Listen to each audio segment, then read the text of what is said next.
Okay, I'm back. It's 5 o'clock precisely. So, 5 o'clock p.m.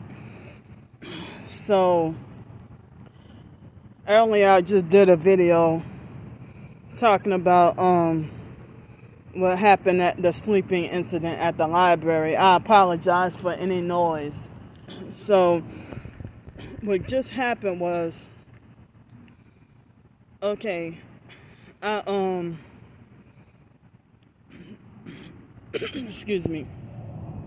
So I had went to like after a while I finished uploading videos or whatever and keeping my phone charged. And after that what happened was I went to the my anxiety is really high, excuse me.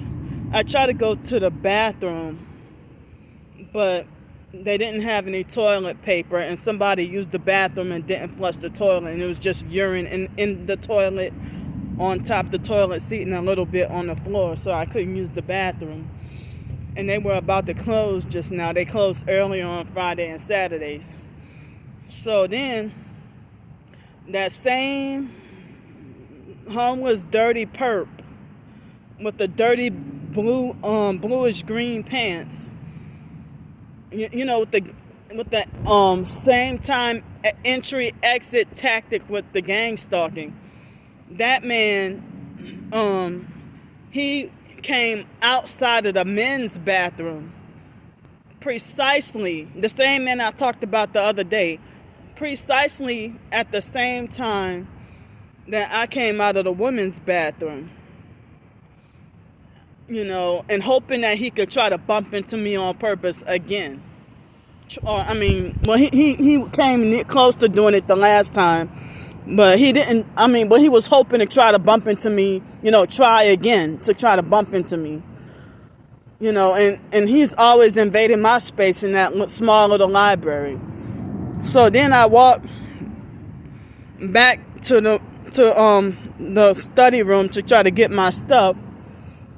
And I had the ghetto security guard. At first I thought she was talking to me, because she mentioned, the directed conversation, falling asleep. Right when I passed by, she mentioned about falling asleep. And I thought she was talking to me, and she got an attitude, I'm not talking to you, ma'am. You know, and then later on I discovered that she was perping with a red purse. She is the security guard that I saw sleeping before. And I think there was another security guard that I saw sleeping. So, the security, and even at one of the other libraries that I recently went to, the security guards, you know, sleeping.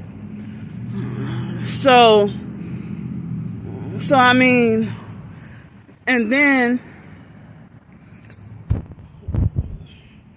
oh man, my mind is going blank. And so then,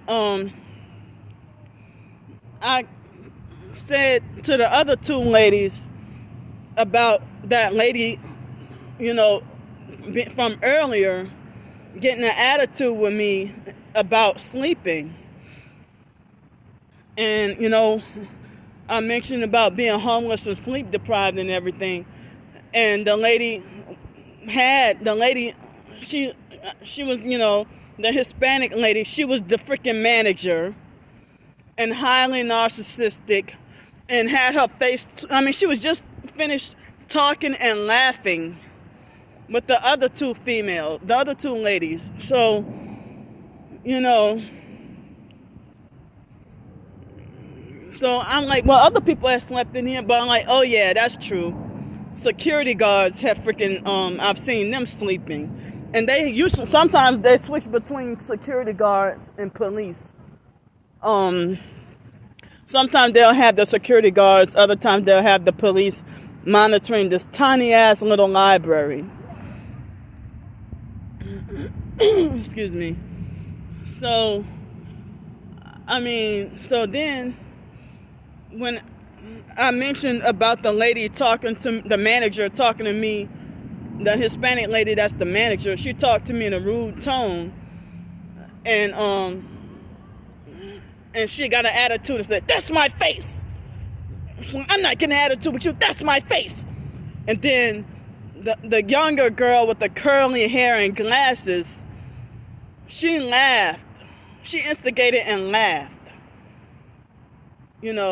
But the Creole-looking lady, she was the only one that had the most respect towards me. And I told her, I said, "You're the only one right now that's being like respectful." But I said, and they were talking about how nobody was supposed to be sleeping. And then she said, the manager said with an attitude, "Oh, there's rules all over this library, ma'am." And insisted on keeping that attitude and that big, puffed up, arrogant, trying to intimidate, frighten, and scare me, kind of demeanor.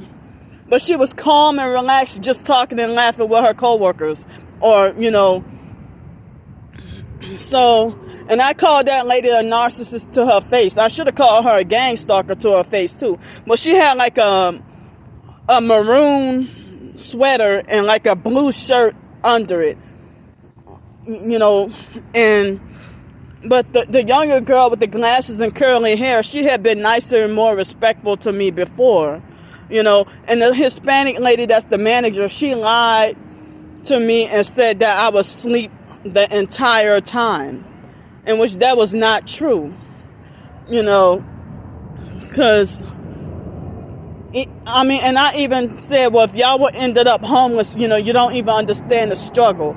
I said, what if, if they had certain people who had medical conditions, or if they had, if some people have sleep disorders, or if somebody had, taken psychiatric medicine or some other kind of medicine that make you drowsy, and she's like, well, the rules are the rules. You can't sleep here or whatever. She was just like very, arrogant, narcissistic, and rude. And I'm like, yeah. I told her, like, yeah, you're the manager because you with that narcissistic personality that you got. So she was rude, had her face twisted up, mad, and was puffed up and trying to frighten, intimidate, and scare me. But kept trying to gaslight and lie and swear up and down that this is her normal demeanor. Her laughing and bubbly and, comical, whatever demeanor, it just totally switched a different personality once she started talking to me.